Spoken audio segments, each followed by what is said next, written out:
عبادي الذين اصطفى أما بعد أعوذ بالله من الشيطان الرجيم بسم الله الرحمن الرحيم إنا نحن نزلنا الذكر وإنا له لحافظون صدق الله مولانا العظيم. وقال النبي صلى الله عليه وسلم إن الله يرفع بهذا القرآن أقواما ويدع آخرين أو كما قال عليه الصلاة والسلام. طلباء عزیز، اساتذہ کرام، اور چند باتیں آپ لوگوں کے ساتھ عرض کیے دیتا ہوں. بہت خاص موقع ہے یہ. ایک تو یہ قرآن کی مجلس ہے، دنیا کی مجلسوں میں سے سب سے بہترین مجلس، دنیا کی بیٹھنے کی جگہوں میں سے سب سے بہترین بیٹھنے کی جگہ وہ قرآن کی مجلس، وہ قرآن کے ساتھ بیٹھنا ہے. کیونکہ اللہ کے رسول صلی اللہ علیہ وسلم نے جو فرمایا کہ بے شک اللہ اس کتاب کے ذریعے کچھ قوموں کو بلند کرتا ہے اور کچھ قوموں کو پست کر دیتا ہے. جو قوم قرآن کے ساتھ جڑ جاتی ہے وہ قوم بلند ہو جاتی ہے، اور جو قوم قرآن کو چھوڑ دیتی ہے وہ قوم پست ہو جاتی ہے، نیچے چلی جاتی ہے، گرتی بھی چلی جاتی ہے. اور ایک آیت کریمہ میں نے تلاوت کی، اِنَّا نَحْنُ نَزَّلْنَا الذِّكْرَ وَإِنَّا لَهُ لَحَافِظُونَ، کہ بے شک میں نے ہم نے اس قرآن کو اتارا ہے اور اس کی حفاظت کی ذمہ داری ہم نے لی ہے. یہ اللہ قرآن میں فرماتا ہے. اسی مناسبت سے یہ یوسف ڈاکٹر محبوب، دنیا کی کوئی ایسی کتاب نہیں، دنیا کی کوئی ایسا پڑھا لکھا نہیں، دنیا کا کوئی ایسا سائنٹسٹ نہیں، دنیا کا کوئی ماہر تعلیم نہیں کہ جو یہ کارنامہ انجام دے سکے کہ اتنی بڑی کتاب، اتنی موٹی کتاب، اتنے پاروں پر مشتمل کتاب، اتنوں صورتوں پر مشتمل کتاب، اس کو مکمل یاد کر لے. یاد ہی نہ کر لے بلکہ ایک بیٹھک میں، ایک بیٹھک کا مطلب یہ ہوتا ہے کہ اس میں نماز ضروریات ہے، مطلب کہ ایک مرتبہ میں پورا قرآن سنا دے. دنیا میں ایسا نمونہ ملنا شاید کہ رہتی دنیا تک، جب سے دنیا قائم ہوئی ہے، جب تک دنیا رہے گی، ایسا نمونہ ملنا زمین پر مشکل ہے کہ ایک بیٹھک میں بیٹھ کر کے ایک بچہ پورا قرآن سنا دے. شاید کہ تاریخ میں اگر یہ بات لکھی جائے گی، اگر اس بات کو پوری تاریخ پر دہرائی جائے تو ساری تاریخ چھوٹی پڑے گی اور یہ بات ساری ہسٹری پر سب سے بڑی ہوگی کہ ایک بچہ الف لام میم سے شروع کرتا ہے اور ناس پہ جا کر کے قرآن کو مکمل کرتا ہے. 2.5 سال میں اس قرآن کو وہ مکمل کر دیتا ہے، 2.5 سال میں حفظ مکمل کرتا ہے، اور اسی 2.5 سال میں 2 سال 6 مہینے 5 مہینے میں ایک بیٹھک میں پورا قرآن سنا دینا، یہ ناقابل اعتبار، نہ سمجھ میں آنے والی بات ہے. لیکن اللہ کی کتاب ہے اور اللہ نے حفاظت کی ذمہ داری لی ہے. اِنَّا نَحْنُ نَزَّلْنَا الذِّكْرَ وَإِنَّا لَهُ لَحَافِظُونَ، کہ بے شک ہم نے اس قرآن کو اتارا ہے اور اس کی حفاظت کی ذمہ داری لی ہے. اس کا نمونہ موجود ہے آپ کے سامنے کہ پورا قرآن کل فجر کے اذان کے وقت میں اس بچے نے شروع کیا اور تقریباً عصر سے کچھ دیر پہلے 4 بجے تک میں پورا قرآن انہوں نے، بیچ میں جو بھی وقت رہا ہو ناشتے کا، کھانے کا، نماز پڑھنے کا، ان کو چھوڑ دیجئے، تو ایک دن میں پورا قرآن سنا دیا. ذَلِكَ فَضْلُ اللَّهِ يُؤْتِيهِ مَن يَشَاءُ، یہ اللہ کی نعمتیں ہیں، فضل ہے، اللہ جسے چاہتا دے دیتا ہے. دنیا کی ساری سازشیں ناکام ہیں اس کتاب مقدس کے سامنے، دنیا کے سارے لوگوں کی تدبیریں بیکار اس کتاب مقدس کے سامنے. اللہ تعالیٰ نے اس قرآن کی حفاظت اس طرح کرنے کا ارادہ کیا ہے اور اس طرح کر رہا، اس طرح کرواتا رہے گا. مدرسہ تحفیظ القرآن نے یہ کارنامہ انجام دیا. ابھی مجھے پتا چلا کہ ایک بچہ تقریباً 4 مہینے میں 11 بار حفظ کیا ہے.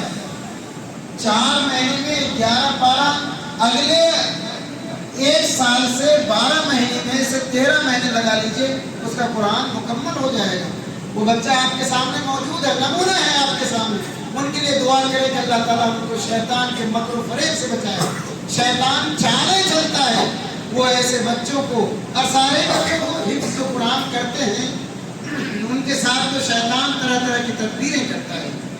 بہرحال یہ بات آج مجھے سمجھ میں آئی کہ مدرسہ تحفیظ القرآن کے اساتذہ اور ذمہ داران قابل مبارکباد ہیں کہ جن کے سامنے ایک بچہ، حافظ تو بہت سارے بچے ہو رہے ہیں الحمدللہ، ایک بچہ پورا قرآن سنا دیتا ہے، ایک بچہ 4 مہینے میں 11 پارہ حفظ کرتا ہے۔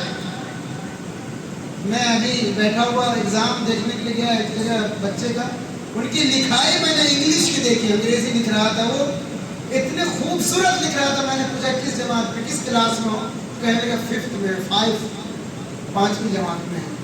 پتا چلا کہ اسکول بھی آپ لوگوں کا ماشاءاللہ بہترین، اور حفظ کے لیے تو یہ مدرسہ جانا جاتا ہے، آپ لوگوں کے علم میں ہے، بہت ہی مبارکبادی کے لائق ہیں آپ لوگ اور آپ کے اساتذہ، اور ساتھ میں وہ لوگ جو اس مدرسے کے معاونین ہیں، اس مدرسے کے خیر خواہ ہیں، جو لوگ اس مدرسے کو دامے درمے سکھنے اور اپنے پیسے سے اس مدرسے کو چلاتے ہیں، اور اتنے دور دراز گاؤں دیہات کے علاقے میں کیا بہترین صدقہ جاریہ ہے کہ اللہ کے رسول نے جو بخاری شریف میں فرمایا ہے کہ علم ما ينتفع به، 3 چیزیں صدقہ جاریہ ہے، ان میں سے ایک ہے علم ما ينتفع به، وہ علم جس سے نفع اٹھایا جائے۔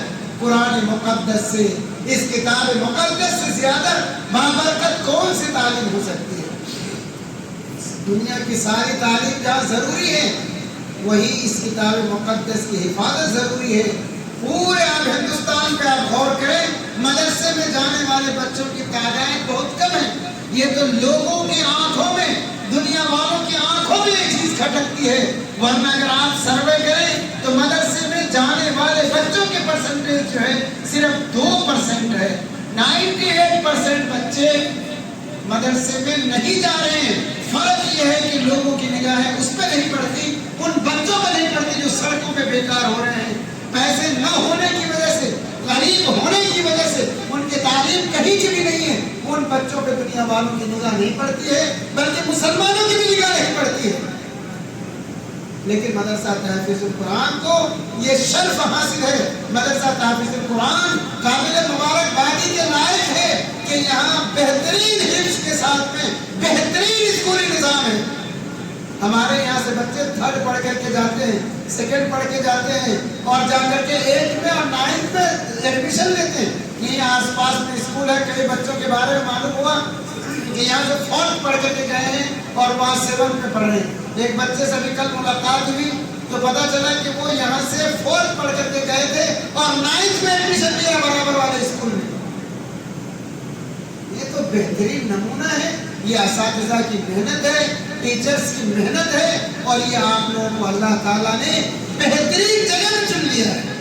مدرسے بہت ہیں، مدرسوں کی کمی تو ہے نہیں۔ میں نے پچھلے دفعہ بھی کہا تھا کہ ہر مدرسے والے اپنے حساب سے کیا کر رہے ہیں، کام کر رہے ہیں۔ ہر ایک ایجوکیشن سسٹم میں اپنے حساب سے سب لوگ کام کر رہے ہیں، وہ بھی خدمت انجام دے رہے ہیں۔ لیکن مدرسہ تحفیظ القرآن کو کسی کی دعا لگی ہے کہ اللہ تعالیٰ نے اس کم وقت میں یہاں کے اساتذہ اور یہاں کے ذمہ داران نے مدرسے کو اس باب عروج میں پہنچایا ہے، سریا کے اس قریب کو پہنچا دیا ہے جہاں ایک حفظ کے مدرسہ کو ہونا چاہیے۔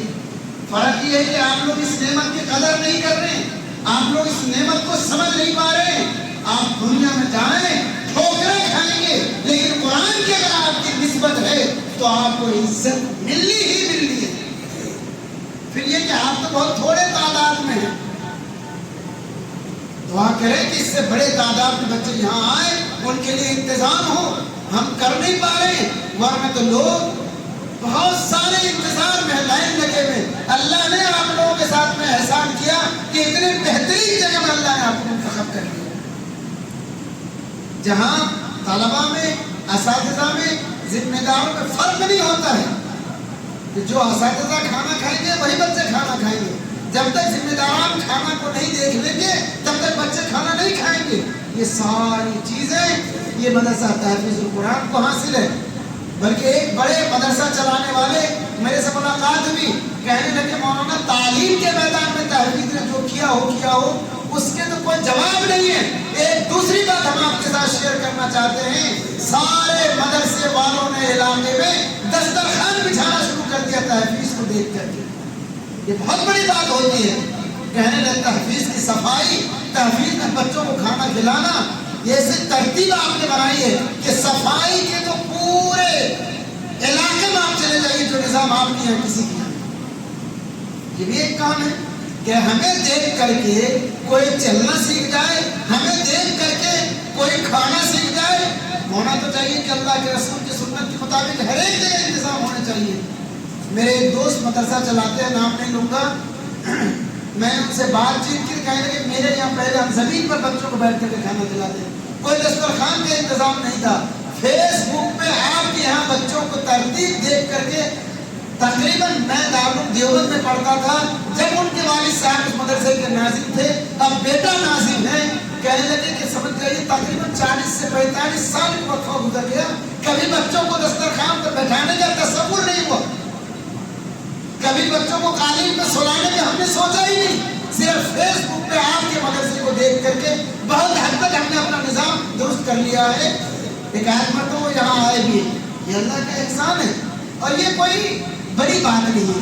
قرآن کو اللہ نے وہ اعزاز دیا ہے. قرآن مقدس کو عظیم کتاب ہے، اس کے خدمت کرنے والے اسی کے لائق ہیں، بلکہ انہیں اس سے بھی زیادہ بڑی فضیلت صفائی ستھرائی کھانا، عمدہ کھانا ملنا چاہیے. اس لیے کہ دنیا کی بہترین کتاب کو آپ یاد کر رہے ہیں، بہترین کتاب کو آپ پڑھ رہے ہیں. افضل الکلام کلام اللہ، بخاری کی روایت ہے.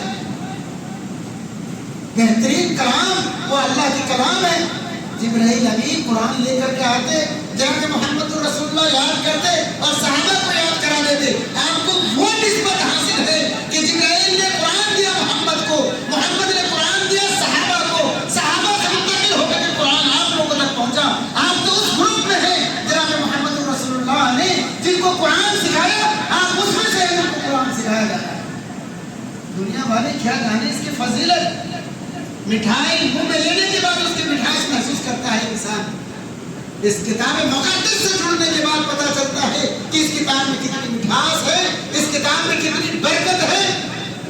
یہ ایک ایسی کتاب ہے، مثال دے کے سمجھایا کرتا ہوں لوگوں کو کہ ٹیبل پہ آپ قرآن کو رکھ دیجئے، سامنے ٹی وی ہے، سامنے ٹیلی ویژن ہے ان کی دیوار پہ، تو وہ اس وقت تک ٹی وی نہیں چلائے گا جب تک اس قرآن کو یہاں سے اٹھا کر کے ٹیبل پہ سے اٹھا کے دوسری جگہ نہیں رکھے گا. یہ ایک ایسی ہدایت والی کتاب ہے کہ ٹی وی نہیں چلا سکتا جب تک کہ کتاب کو سامنے سے قرآن کو ہٹا نہ دے. جو اس کو پڑھے، جو اس کو سمجھے، جو اس پہ عمل کرے. بتائیے دنیا کے بہترین لوگوں کو ان کا نام نہیں آئے گا.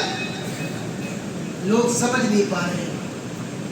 دنیا کے پیچھے لوگوں اس کتاب کو، اس کو پڑھنے والے لوگوں کو ذلیل سمجھا جاتا ہے، کم پیسوں میں کام کرنے والے کو حقیر سمجھا جاتا ہے. یہ تو رسول اللہ کی سنت ہے کہ بھوکے رہ کر کے، پیٹ میں پتھر باندھ کر کے، طائف کے سفر کر کے، خیبر میں جا کر کے، دنیا کے گوشے گوشے قصبہ میں، واحد مطر میں جا کر کے اس دین کو بچایا اور جو دین ہمارے تک پہنچا ہے. کیا جانے اسلام کے بارے میں کیا قربانیاں دی ہیں. قرآن کی آیتیں پڑھے تو آپ کو پتا چلے گا کہ ایسے ستائے گئے، حتی زلزلوا، ہلا دیے گئے، کہنے لگے متى رسول اللہ. ایسی تکلیف ہے دین کے خاطر انبیاء علیہ السلام کو اٹھائیے، کہنے لگے متى رسول اللہ. ایسے ستائے گئے، آڑوں سے چیر دیے گئے، کھال اتار کر کے نمک لگا دیے گئے. جس ہندوستان میں آپ بیٹھے ہیں، کیا سمجھ رہے ہیں یہ ملک ایسے ہی آزاد ہو گیا؟ ایسے ہی قربانیاں دی ہمارے علماء کرام نے. آپ جو لوگ ملک کو کہتے ہیں ہمارا ملک ہے، زیرو میں بھی اگر 1000% کیا جائے کوئی حصہ ان لوگوں کا ملک میں نہیں ہے. انگریزوں کو بھگانے والے علماء، انگریزوں کے خلاف ساری تحریریں کرنے والے مدرسے والے، مدارس نے انگریزوں کو یہاں سے جانے کے مجبور کیا ہے.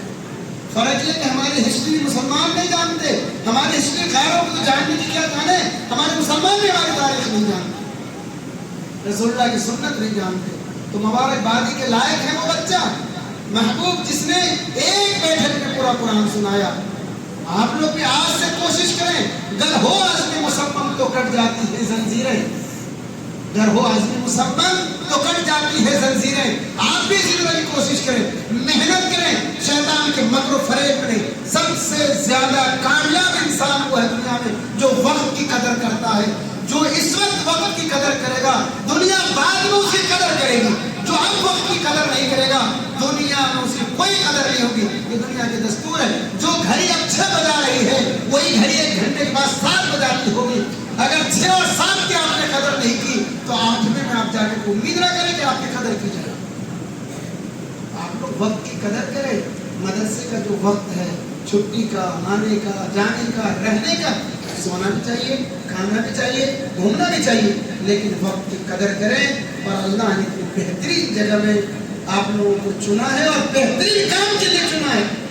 حدیث ہے نا, مسلم شریف کی روایت ہے, خیرکم من تعلم القرآن وعلمہ, تم میں سے بہترین وہ ہے جو قرآن سیکھے اور اس کو سکھائے. اللہ نے بہترین کام کے لیے چن لیا ہے. یہ اللہ کے رسول کی شہادت ہے, اللہ کے رسول کی یہ گواہی ہے کہ بہترین کام کے لیے اللہ نے آپ کو چن لیا ہے. خیرکم من تعلم القرآن وعلمہ, تم میں سے بہترین وہ ہے جو قرآن سیکھے اور اس کو سکھائے. اس بہترین کام کے لیے آپ چنے گئے ہیں.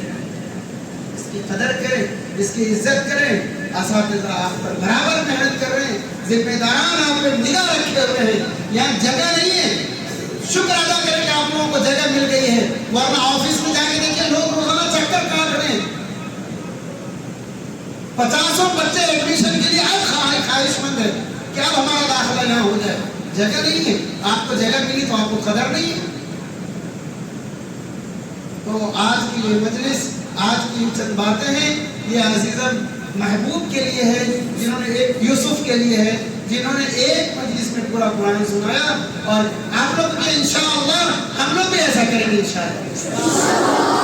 اور ایک صفحہ اگر سبق سنا رہے ہیں تو اس میں 1.5 صفحہ کرنے کی کوشش کیجیے. 1.5 صفحہ سنا رہے تاکہ جلدی آپ اس کام کو مکمل کر کے دنیا میں جہاں میں کام اور بھی ہے اسی میں نہیں لگے رہنا ہے. ہماری تو بہت آگے جانے کا ارادہ ہے. آپ لوگوں کو ڈاکٹر, انجینئر, پروفیسر, لیکچرر یہیں تک تو روک کر کے نہیں رکھنا ہے, حفظ تک بہت آگے تک ہم لوگوں کو لے جانے کا ارادہ ہے. اور ہم لوگ پلاننگ کر رہے ہیں بہت تیزی کے ساتھ, بہت تیزی کے ساتھ ہم لوگ کوشش کر رہے ہیں کہ 9 تک کم از کم اپنی اسکول ہو جائے, اپنی جگہ ہو جائے. اس پر مستقل ہم محنت کر رہے ہیں. اور انشاءاللہ لگتا ہے کہ سال 6 مہینہ میں اسکول کا ایک بڑا نظام ہمارے سامنے ہوگا. ٹھیک ہے, 12 تک 10+2 تک ہم نہیں پہنچیں گے, لیکن ایک ایسا نظام بنائیں گے کہ آپ لوگ کہیں نہیں جانے دیں گے. اور آگے پڑھنا چاہتے ہیں, عالم بننا چاہتے ہیں تو الحمدللہ وہ بھی ہمارے مدرسے سے, بہترین مدرسے سے ہمارا رابطہ ہے, جہاں ہمارے بچے جاتے ہیں تو بغیر امتحان کے داخلہ لیتے ہیں. کہتے ہیں تحفیظ سے آئے ہیں, حفظ ہی ہوتا ہے فارسی میں جانے کے لیے. تحفیظ والے بچوں کا حفظ کے بارے میں شک نہیں کیا جائے. ابھی آ کر کے دیکھے نہیں ہے, جو بچے وہاں گئے وہاں سے میرے پاس رپورٹ ہے کہ آپ کے یہاں کے بچے کا حفظ چیک کرنے کی ضرورت نہیں ہے. جو بچے گئے آپ کے لیے نمونہ بنا چکے ہیں. آپ کے یہاں سے بچے اچھے اچھے اسکولوں میں جا چکے ہیں. آپ لوگ کوشش کریں, ارادہ کریں اور محنت کریں. بغیر محنت کی دنیا میں کوئی چیز حاصل نہیں ہوتی ہے. گناہ کے لیے جب محنت شرط ہے تو ثواب کے لیے اللہ کو راضی کرنے کے لیے کتنی محنت کرنی پڑے گی. اللہ تعالیٰ عزیزان کو بہتر بدلہ دے, قرآن پہ ثابت قدم رکھے, اللہ ان کے دلوں میں قرآن کو محفوظ فرما دے. اور یہ بچہ ہے جو بہت تیزی کے ساتھ حفظ کر رہا ہے, اللہ تعالیٰ ان کو شیطان کے مکر و فریب سے حفاظت فرمائے. تو یوسف کے لیے اور مدرسے کے لیے, اساتذہ کے لیے, اپنے لیے ہم دعا کر لیتے ہیں. وما علینا الا البلاغ.